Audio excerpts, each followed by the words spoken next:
Ada 7 orang yang akan dinaungi oleh Allah di bawah naungannya pada hari tidak ada naungan kecuali naungannya. Di mahsyar, panas sekali. Dalam riwayat lain dikatakan seseorang akan tenggelam sesuai dengan kadar dosanya dari keringatnya, peluhnya. Ada yang tenggelam sampai mata kaki, ada yang sampai lutut, ada yang sampai perut, ada yang tenggelam dengan keringatnya sendiri. Dan kata Nabi SAW pada saat itu matahari jaraknya 1 mil. Kata perawi hadis, sahabat Nabi mengatakan, saya tidak tahu yang Nabi SAW masukkan 1 mil adalah mil yang merupakan 1,5 kilometer atau mil yang dimasukkan adalah mil orang Arab kalau pakai celak mata, ada kayunya biasa untuk meletakkan celak di antara dua kelopak mata. Ini namanya mil juga dalam bahasa Arab. Kata beliau, saya enggak tahu mil itu pada hari kiamat di mahsyar, matahari itu sedekat mil yang mata ini, yang ditaruh di mata, atau 1,5 kilometer yang merupakan 1 mil jarak. Di situ pada saat itu orang kepanasan dan ada orang yang selamat. 7 golongan yang Allah selamatkan. Maka jadikan diri kita salah satu dari golongan ini minimal. Kalau bisa beberapa, alhamdulillah, sangat bagus. Target seorang mukmin semuanya dia jadikan sebagai targetnya. Yang pertama adalah pemimpin yang adil. Dan adil, kalimat adil dalam bahasa Arab masuk semua makna baik. Baik, santun, ramah, disiplin, tanggung jawab, jujur, semua. Itu kalau dirangkum namanya adil. Jadi kalau dalam bahasa Arab orang sudah mengatakan orang ini adil, berarti itu sudah luar biasa. Bergabung semua sifat baik padanya. Pemuda yang kedua, pemuda yang tumbuh dalam beribadah kepada Allah yang maha suci dan maha murah. Ini satu hal yang positif juga teman-teman sekalian. Jadi prinsip dasar yang sering tersebar di Indonesia, kalau saya bahasakan ini virus berbahaya. Kita sering mengatakan di umur 14 sampai 20 tahun ini masa muda.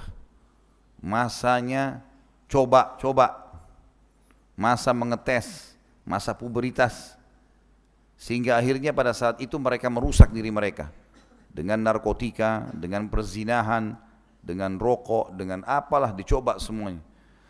Padahal teman-teman, umur ini umur yang sangat produktif, merupakan pondasi untuk membangun sisa umur ke depan. Kalau di umur ini SMP sama SMA di Indonesia ini berhasil seseorang di masa muda itu, dia memperbaiki keadaannya, dia menjadi orang yang baik, hafal Quran, sholat di masjid, hadir pengajian, ini kedepannya baik semua. Di sini dia rusak, narkotika, zina, bohong, menipu, apalah, mukul orang, tawuran, segala macam, ini kedepannya begitu terus. Susah untuk dia kontrol itu, kecuali dengan hikmah ilahi. Maka ini waswas syaitan, ini virus. Kalau kita pernah begitu di masa umur-umur ini teman-teman sekalian, jangan wariskan ke anak-anak. Kalau kita baca Quran nanti bisa umur 30-40 tahun, anak-anak kita 6 tahun harus hafal Quran. Harus lebih baik daripada kita.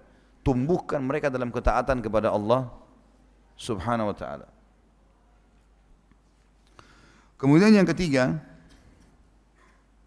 seseorang yang hatinya tertambat dengan masjid apabila ia keluar darinya hingga kembali lagi padanya. Artinya tergantung hatinya. Ada orang begitu subhanallah, keluar dari masjid sholat duhur, hatinya sudah terikat. Kapan nih asar, jam berapa, mau kembali lagi ke masjid yang sama. Terus hatinya terikat dengan masjid. Saya kemarin ditanya dengan beberapa orang ikhwah, Ustadz tidak ketemu Raja Salman? Saya bilang, saya alhamdulillah satu hari ketemu Raja berapa kali? Berapa kali saya ketemu Raja? Paham enggak? Ketemu Raja yang sebenarnya Allah. Tadi kita baru ketemu sama Raja kita. Tidak ada protokol, tidak ada apa-apa. Enggak rumit. Sudah tahu bacaannya, ucapannya sudah tahu, pahalanya langsung dikasih, bonusnya sudah tahu. Satu hari 5 kali yang wajib, belum sunnahnya, belum doanya, belum berzikir, belum baca kitabnya. Banyak sekali. Saya kadang-kadang juga ditanya, Ustaz, kerjanya apa selain jadi Ustaz? Saya bilang, saya pegawai kerajaan.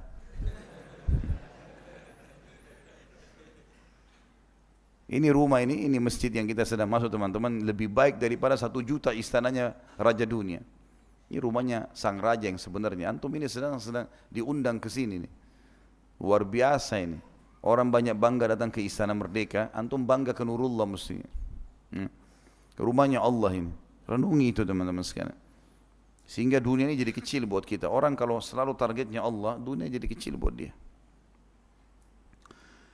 Kemudian yang ketiga, yang keempat adalah saksi bahasan kita dua orang yang saling mencintai karena Allah, mereka berkumpul atas dasar itu dan berpisah pula atas dasar itu. Sudah saya rincikan tadi dari awal ini.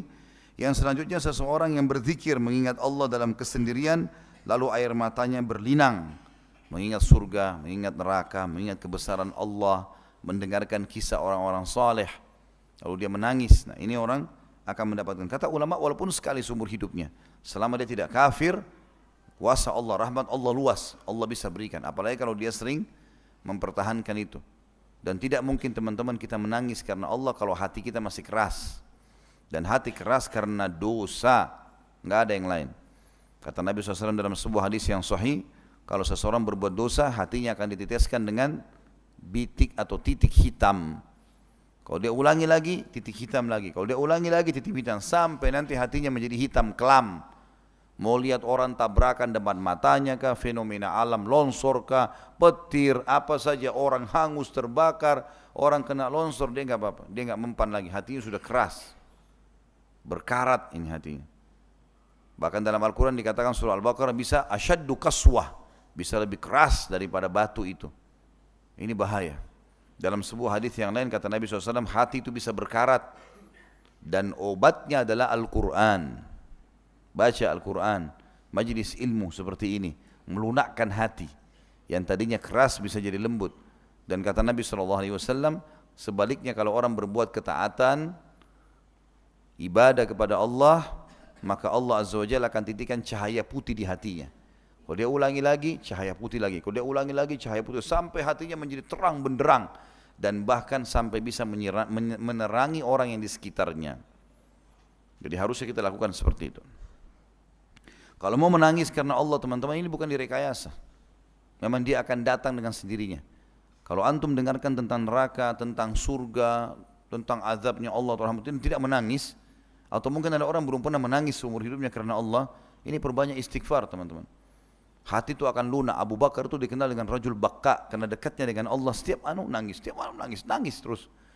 Umar bin Khattab ada garis hitam di bawah matanya karena seringnya menangis, menetesnya air, gitu. Air matanya di situ.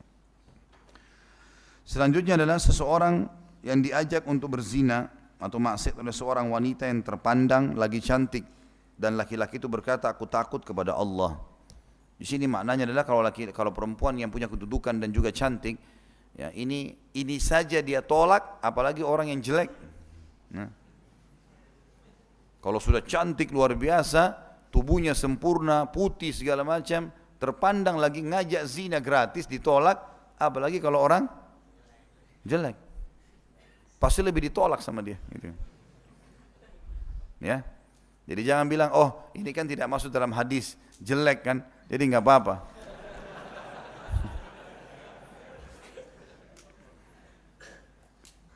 Begitu juga berlaku bagi perempuan. Kalau kita balik, kalau perempuan diajak oleh seorang laki-laki yang gagah, punya kedudukan, kait, lalu dia mengatakan, dua-duanya mengatakan sini saya takut karena Allah. Dan yang terakhir adalah orang yang bersedekah dan dia merahasiakan hingga tangan kirinya tidak tahu apa yang disedekahkan oleh tangan kanannya. Nah, ini sudah kita tahu, tangan kiri tidak ada hubungannya dengan tangan kanan, dia sama saja. Tapi ini bahasa kinaya namanya, bahasa kiasan. Maksudnya kalau tangan kirinya tidak tahu, maka orang lain lebih pantas untuk tidak tahu. Ada orang mau keluarin duit, tunggu dulu lihat orang, ada lewat nggak, baru dimasukin di celengan, supaya dilihat. Orang kalau targetnya manusia kecil sekali, targetnya Allah itu besar, boomingnya.